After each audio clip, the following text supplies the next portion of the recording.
विद्यार्थी मित्रांनो, हा आहे नवोदय परीक्षेचा आता शेवटचा टप्पा। आता प्रश्नपत्रिका सोडवणं अत्यंत आवश्यक आहे। तर तुमच्यासाठी आम्ही फक्त 99 रुपयामध्ये 5 प्रश्नपत्रिका घेऊन आलो आहोत।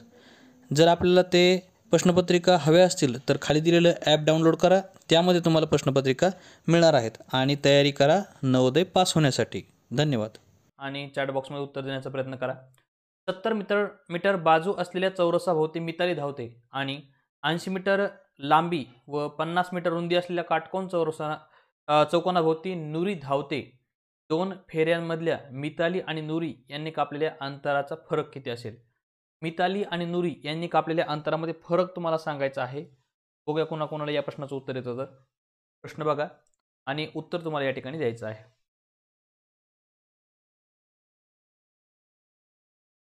चॅनलवर नवीन असाल, चॅनलला सबस्क्राइब केलं असेल तर सबस्क्राइब करा, जेणेकरून तुम्हाला प्रत्येक व्हिडिओचं नोटिफिकेशन येत राहील।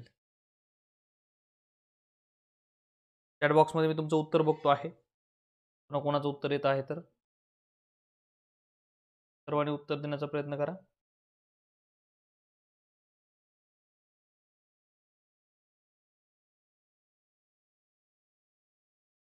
बघा, तर या ठिकाणी काय म्हटलं आहे, 70 मीटर लांबी असलेल्या चौरसाभोवती, मग या ठिकाणी एक 70 मीटर लांबी असलेला चौरस। चौरस म्हणजे काय, तर ज्याच्या चारही बाजू सारख्या आहेत असा चौरस। ओके, तर याची जी बाजू आहे ही 70 आहे, तर ही सुद्धा 70 आहे, म्हणजे सर्व बाजू 70 आहेत। या भोवती कोण धावते? या भोवती मिताली धावते। आणि त्याचबरोबर मित्रांनो, 80 मीटर लांब आणि 50 मीटर रुंद असलेल्या चौकोनाभोवती, काटकोन चौकोनाभोवती नुरी धावते। हा बघा, हा काटकोन चौकोन 80 मीटर लांब आहे हा आणि 50 मीटर रुंद आहे। तर इथपर्यंत ओके आहे का? बघा, आता हिचं जे आहे तर 7 चौक 28, म्हणजे सर्व बाजूंना याचं होईल 280 मीटर। ओके, तर नुरीनं जे अंतर पूर्ण करणार आहे 280 मीटर एका फेरीमध्ये। किती फेरीमध्ये? एका फेरीमध्ये। आणि 2 फेऱ्यामध्ये 28 दुने 56, म्हणजे 560 होईल 2 फेऱ्यामध्ये। आता याचं बघा, 8 आणि 5 13, 13 दुने 26, 260 होईल एका फेरीमध्ये। आणि 26 दुने 52, म्हणजे 520 होईल 2 फेऱ्यामध्ये। आता दोघींचा आपण वजाबाकी करू। तुम्हाला समजलंय का? आपण आधी याची एक फेरी काढली, एक फेरीचं आन्सर आलं 280। मग आपण 2 फेऱ्या सांगितल्या, याच्यामध्ये काय विचारलं? 2 फेऱ्यांमधील, म्हणून आपण 280 ची दुप्पट केली तर ती झाली 28 दुने 56, 560 आलं। आणि याचं 8 आणि 5 13, 13 आणि हे समोरचे सुद्धा 13 दुने 26, एक फेरी आली 260, दुप्पट केलं 52 आलं। आता वजाबाकी करून घेऊ, 0 इथं, 6 तून 2 गेले 4 आणि 5 तून 5 गेले 0, तर 40 मीटर। पहिल्या प्रश्नाचं उत्तर आपलं 40 मीटर आलेलं आहे। समजलंय का तुम्हाला? समजलं असेल तर व्हिडिओला लाईक करा आणि आपण पुढच्या प्रश्नाकडे जाऊयात। बघा, पुढचा प्रश्न तुमच्या स्क्रीनवर, उत्तर देण्याचा प्रयत्न करा सर्वांनी। पुढचा प्रश्न तुमच्या स्क्रीनवर आहे। एका चौरसाकार भूखंडाच्या बाजूची लांबी 60 मीटर आहे। या भूखंडाला 3 पदरी तारेचे कुंपण करण्यासाठी प्रति मीटर 25 दराने किती खर्च येईल? चला, करा विचार आणि उत्तर द्या। या प्रश्नाचं उत्तर पटकन देण्याचा प्रयत्न करा, चॅट बॉक्समध्ये उत्तर द्या। आणखी नाही आपलं ॲप डाउनलोड केलं नसेल तर यशस्वी भव ॲप प्ले स्टोअरला आहे, त्यावरून तुम्ही डाउनलोड करू शकता। डिस्क्रिप्शनमध्ये त्याची लिंक सुद्धा दिलेली आहे, किंवा तुम्ही या जो नंबर तुम्हाला स्क्रीनवर दिसतोय त्या नंबरवर संपर्क करून तुम्ही ॲप डाउनलोड करू शकता।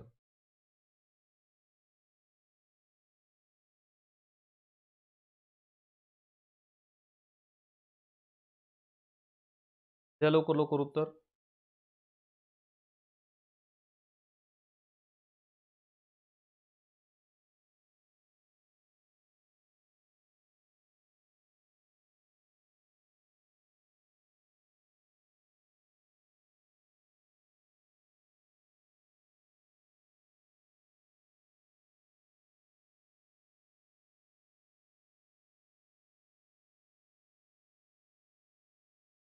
बघा,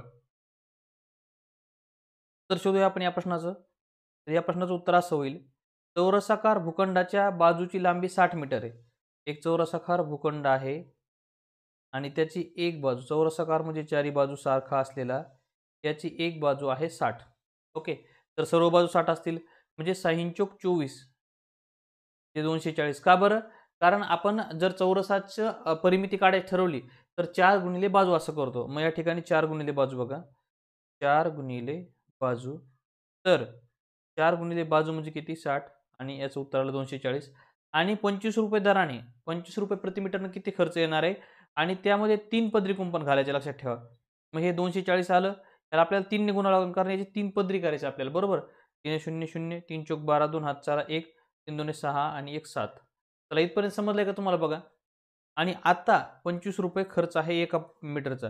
आता याला आपण 25 न गुणूया. बघा 25 0 0 25 2 50 0 हात 4 5 25 7 175 आणि हे 5 180. ते पुढे उत्तर आलेलं आहे 18,000, पर्याय क्रमांक 2. चला दिसते का सगळ्यांना, सांगा मला एकदा. पर्याय क्रमांक 2 18,000 उत्तर आलेलं आहे. चला समजलंय का सगळ्यांना? समजलं असेल तर चॅट बॉक्समध्ये येस म्हणा एकदा मला.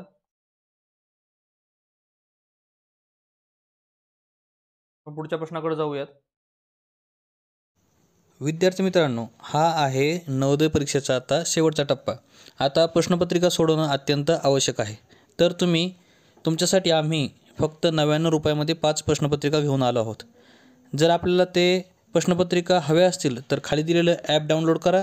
त्यामध्ये तुम्हाला प्रश्नपत्रिका मिळणार आहेत आणि तयारी करा नवोदय पास होण्यासाठी. धन्यवाद. बघा पुढचा प्रश्न आहे स्क्रीनवर. एका काटकोन चौरसाची परिमिती 60 सेंटीमीटर आहे. त्या काटकोन चौरसाचे क्षेत्रफळ जर 200 सेमीचा वर्ग असेल तर त्याची लांबी व रुंदी सेमीमध्ये काढा. लांबी आणि रुंदी आपल्याला काढायची आहे, सेमीमध्ये काढायची आहे. तर कशा पद्धतीने करता येईल, या प्रश्नाचं उत्तर देण्याचा प्रयत्न करा. तुमच्याकडे वेळ आहे पुढचे 40 सेकंद.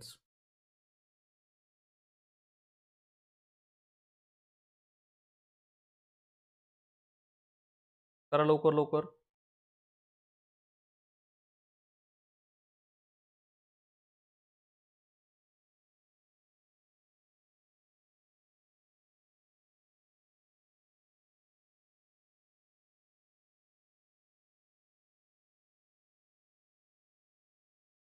वीस 10. Very good Sarkate.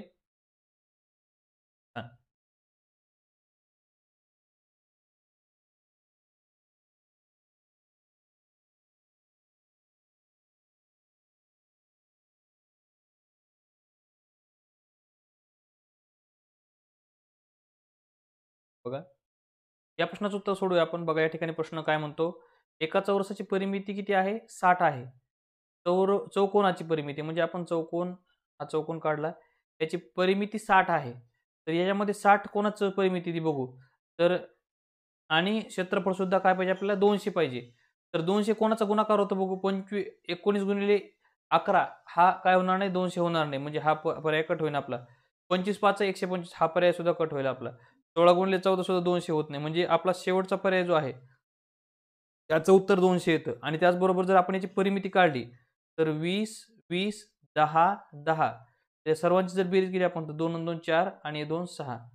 बघा परिमिती येते 60 आणि 20 गुणिले 10 बरोबर या ठिकाणी 200 याचं काय येतं? क्षेत्रफळ सुद्धा येतं. तर अशा पद्धतीने हा प्रश्न आपण बघितलेला आहे.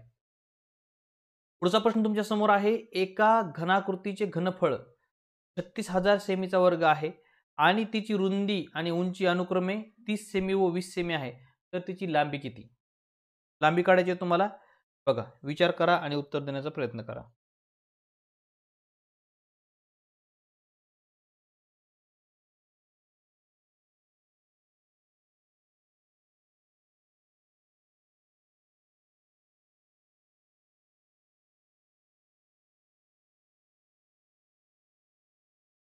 समजतंय का नाही सांगा मला. कमेंट बॉक्समध्ये सांगा सर्वांनी समजतंय का. तर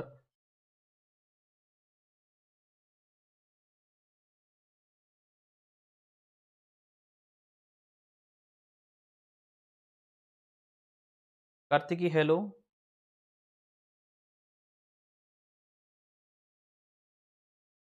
हा प्रश्न सुद्धा आपण बघून घेऊया. बघा सोपा असा प्रश्न आहे. एका आकृतीचे घनफळ दिलाय. तर घनफळ बरोबर काय सूत्र असतं आपलं? बघा घनफळ बरोबर काय लिहितो आपण? लांबी गुणिले रुंदी गुणिले उंची, बरोबर. तर आपल्याकडे घनफळ दिलेलं आहे. घनफळ लिहून घेऊ 3 6 0 0 0 आणि बरोबर लांबी किती दिली? लांबी रुंदी आणि उंची दिली, लांबी दिलेली नाही. लांबी आपल्याला काढायची. पण लांबी जशाच तशी ठेवू. गुणिले रुंदी किती दिली बरं? हे बघा, रुंदी दिली आहे 30, उंची दिली आहे 20. मग आता काय होईल दुसऱ्या स्टेपमध्ये? या ठिकाणी 3600 भागिले 30 गुणिले 20 बरोबर लांबी होईल. आता आपण कट करू याला बघा. हा एक शून्य कटला, हा एक शून्य कटला, हा एक शून्य कटला, हा एक शून्य कटला. आता 3 न भाग देऊ. 3 एक 3, 3 दोन्ही 6 शून्य आणि बे एक बे, बे सख 12. तर या ठिकाणी आपल्याला 60 आलेलं आहे आणि पर्याय क्रमांक बी मध्ये 60 सेमी असं उत्तर दिलेलं आहे. तर ओके, आलात का इथपर्यंत माझ्यासोबत तुम्ही? माझ्यासोबत असाल तर व्हिडिओला एकदा लाईक करून द्या. आलात का माझ्यासोबत?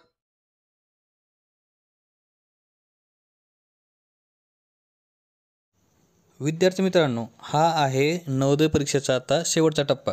आता प्रश्नपत्रिका सोडवणं अत्यंत आवश्यक आहे. तर तुमच्यासाठी आम्ही फक्त 99 रुपयामध्ये 5 प्रश्नपत्रिका घेऊन आलो आहोत. जर आपल्याला ते प्रश्नपत्रिका हव्या असतील तर खाली दिलेलं ॲप डाउनलोड करा. त्यामध्ये तुम्हाला प्रश्नपत्रिका मिळणार आहेत आणि तयारी करा नवोदय पास होण्यासाठी. धन्यवाद. प्रश्न बघा. जर 1 सेमी बरोबर 10 मिमी तर 10 घन सेमी बरोबर किती? 1 सेमी बरोबर 10 मिमी तर 10 घन सेमी बरोबर 10 घन सेमी म्हणजे किती? ऑप्शनमधून तुम्हाला निवडायचं आहे. चला सांगा, प्रयत्न करा सर्वांनी.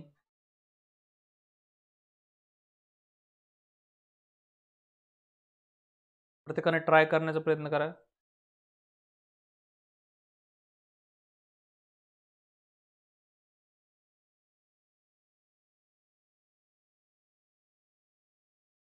Yes, 60 Soham, very good.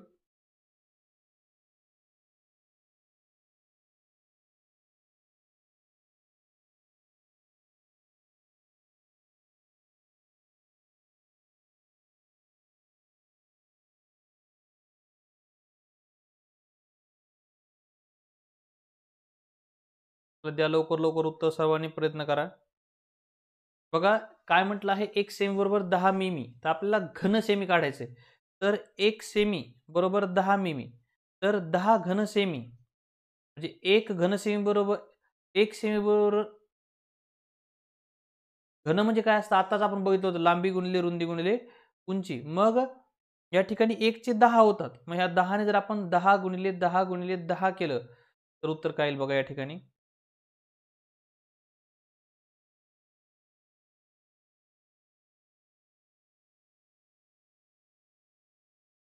1 घन सेमी बरोबर 10 घन मिमी. 1 सेमी बरोबर 10 घन मिमी. तर 10 घन मिमी बरोबर, मग हे 10 चे 1, 2, 3. तर 10 वर हे 10 घन मिमीचे 3 शून्य येतील. 1, 2, 3.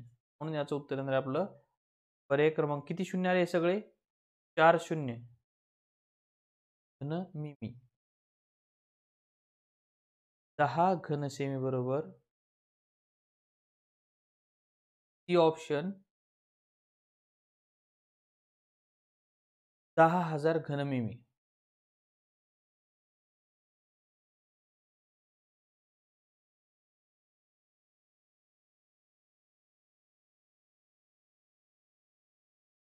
पुढचा प्रश्न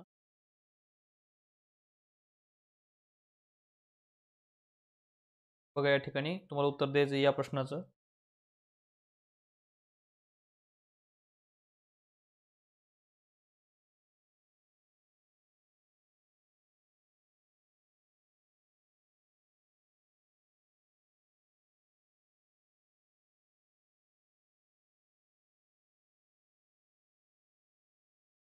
ज्याची परिमिती 48 मीटर आहे अशा चौरसाचे क्षेत्रफळ किती? सांगा बरं. ज्याची परिमिती 48 असे क्षेत्रफळाचे क्षेत्रफळ किती? येस, 10,000. गुड. तर छान उत्तर देताय तुम्ही. Very good. खूप सुंदर. प्रत्येकाचं उत्तर पोहोचतंय माझ्यापर्यंत.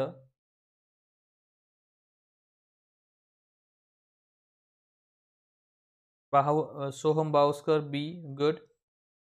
बघा या ठिकाणी सिंपली तुम्हाला काय करायचं असतं या गणितामध्ये, जसं की मी काय म्हटलं या ठिकाणी परिमिती ज्याची परिमिती 48 आहे तर तो चौरस आहे. त्या चौरसाची परिमिती 48 आहे. एक चौरस काढला आपण, याची परिमिती 48 आहे. तर याला 4 बाजू आहेत. मग आपल्याला काय करायचं, 4 ने याला भाग द्यायचा. तर बघा या ठिकाणी 48 भागिले 4, 4 4 1 4, या ठिकाणी 0 आणि 4 2 8 म्हणजे आपल्याला मिळाले 12. एक बाजू जी आहे ती 12 आहे. आणि मग आपल्याला काय काढायचं क्षेत्रफळ. तर चौरसाचं क्षेत्रफळ काय असतं? बाजू गुणिले बाजू. मग आपण एक बाजू 12 आहे तर दोन बाजू, बाजू गुणिले बाजू 12 घेऊ. 12 दुणे 24 चे 4, हातचे आले 2. 12 1 12, 12 आणि 2 14. 144 मीटर वर्ग म्हणजे पर्याय क्रमांक बी. चला आले का बी सर्वांचं? बघा समजलंय का तर?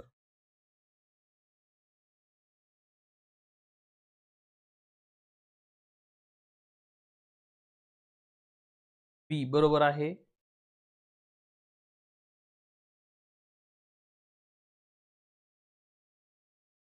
नवीन विद्यार्थी आणखीन चॅनलला सबस्क्राईब केलं नसेल तर सबस्क्राईब करून घ्या. बेल आयकॉन सुद्धा हिट करा.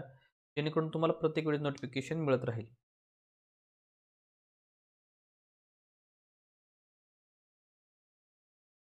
बघा पुढचा प्रश्न आहे तुमच्या स्क्रीनवर.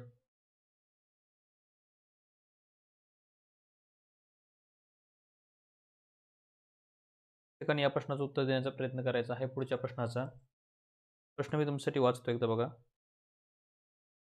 एका साबणाच्या वडीची लांबी 7 सेमी आहे. रुंदी 5 सेमी आणि जाडी 2.5 सेमी आहे. या पुष्ट्याच्या खोक्याची लांबी, रुंदी आणि जाडी अनुक्रमे 56 सेमी, 40 सेमी व 25 सेमी असेल. त्यात किती साबणाच्या वड्या ठेवता येतील? चला करा लवकर सगळ्यांनी.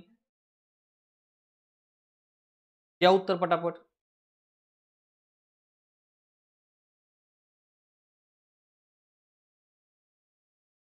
बघा अशा वेळेस काय करावं लागतं आपल्याला, या ठिकाणी एक साबण दिली आहे जी की इष्टिकाची ती आकृतीची असते आणि एक डब्बा जो असतो तो सुद्धा इष्टिकाची ती आकृतीचा असतो.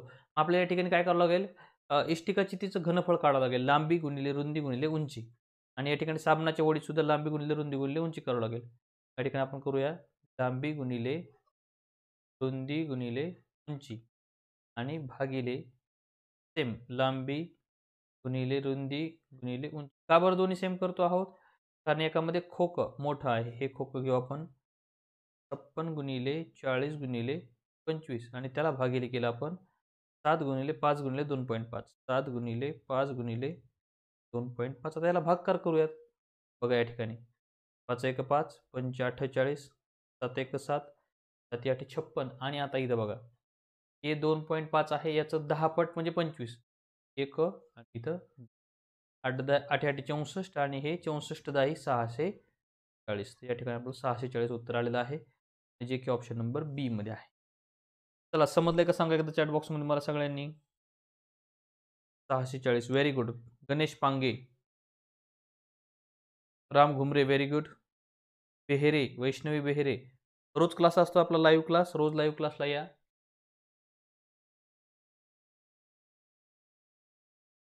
सर्वांचं उत्तर बरोबर आहे, छान.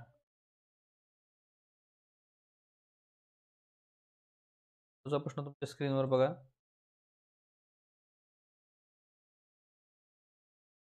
त्याचं उत्तर देण्याचा प्रयत्न करा सगळ्यांनी.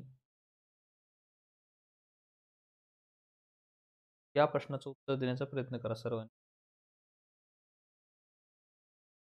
लवकर लवकर बघा, येतं का तुम्हाला या प्रश्नाचं उत्तर? आणखीन जर ॲप आमचं डाउनलोड केलं नसेल तर ॲप डाउनलोड करा. चौरसाची परिमिती जर त्याच्या क्षेत्रफळा इतकी असेल तर त्याची बाजू किती सेमीमध्ये हवी? चौरसाची परिमिती आणि क्षेत्रफळ सारखं आहे, तर उत्तर काय यायला हवं? चौरसाची परिमिती आणि क्षेत्रफळ सारखं आहे. बघा परिमिती आणि क्षेत्रफळ जर काढायचं म्हटलं तर या ठिकाणी आपण एक चौरस काढूया. याचं 6 घेतलं तर 6 6 36 आणि 6 चौक 24 वेगवेगळं येईल याचं. 2चं बे दोन्ही 4 आणि बे चौक 8 हे सुद्धा वेगळं होईल. पण 4चं जर बघितलं आपण तर 4 गुणिले 4 बरोबर 4 चौक 16 आणि एक बाजू 4 दुसरी बाजू 4 दोन्ही सुद्धा 16 म्हणजे दोन्ही सारखं आहे. या ठिकाणी पर्याय क्रमांक सी हे उत्तर आपलं बरोबर येणार आहे. चला समजलंय का बघा.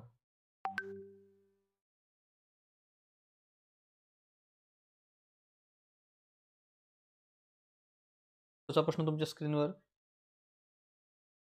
समजले का बघा सर्वांनी. आजच्या क्लासचा शेवटचा प्रश्न आहे. एका आयताकृती जमिनीची लांबी तिच्या रुंदीच्या दुप्पट आहे.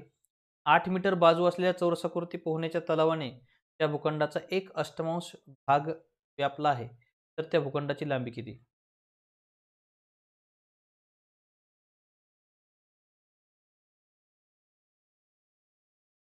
एका आयताकृती जमिनीची लांबी तिच्या रुंदीच्या दुप्पट आहे.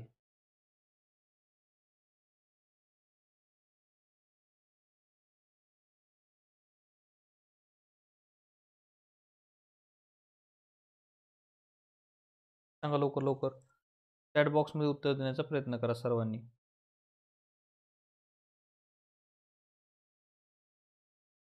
करा ट्राय. 16.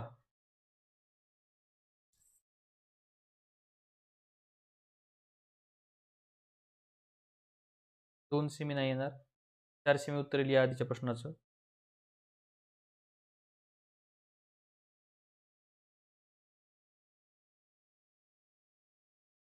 हा शेवटचा प्रश्न आहे आजचा. आपण सोडूया बघा या ठिकाणी कसं करायचं. एका आयताकृती जमिनीची लांबी तिच्या रुंदीच्या दुप्पट आहे. ओके. आणि 8 मीटर बाजू असलेल्या चौरसाकृती पोहण्याच्या तलावाने 1/8 भाग 8 मीटर बाजू असलेल्या चौरसाकृती पोहण्याच्या तलावाने भूखंडाचा 1/8 भाग व्यापलेला आहे.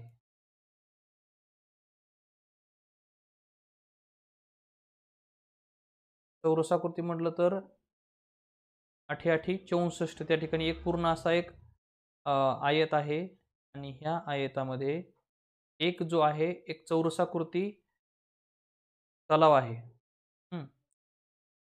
चौरसाकृती म्हणजे चारी बाजूच्या सारख्यात असा आणि त्याची 8 मीटर बाजू आहे.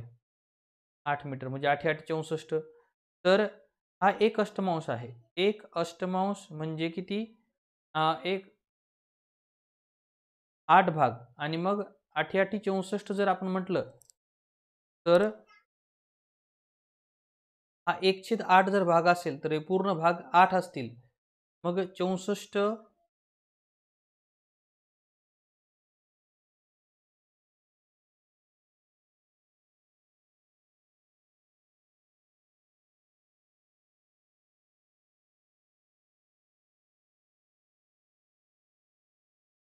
असे याच्यामध्ये 8 चौरस बसतील.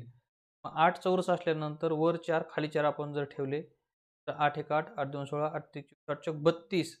तर त्याची जी लांबी असेल ती 32 असेल.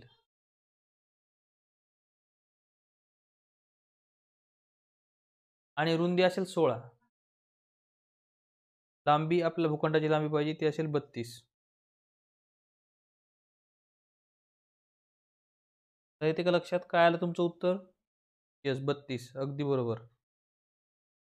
Okay nice. व्हिडिओ समजला असेल तर व्हिडिओला लाईक करा. चॅनलला सुद्धा सबस्क्राईब करून घ्या. आणखी आमचं ॲप डाउनलोड केलं नसेल तर ॲप डाउनलोड करा. भेटत पुढच्या व्हिडिओमध्ये. धन्यवाद. विद्यार्थी मित्रांनो, हा आहे नवोदय परीक्षेचा आता शेवटचा टप्पा. आता प्रश्नपत्रिका सोडवणं अत्यंत आवश्यक आहे.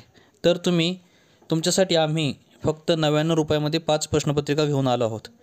जर आपल्याला ते प्रश्नपत्रिका हव्या असतील तर खाली दिलेलं ॲप डाउनलोड करा. त्यामध्ये तुम्हाला प्रश्नपत्रिका मिळणार आहेत आणि तयारी करा नवोदय पास होण्यासाठी. धन्यवाद.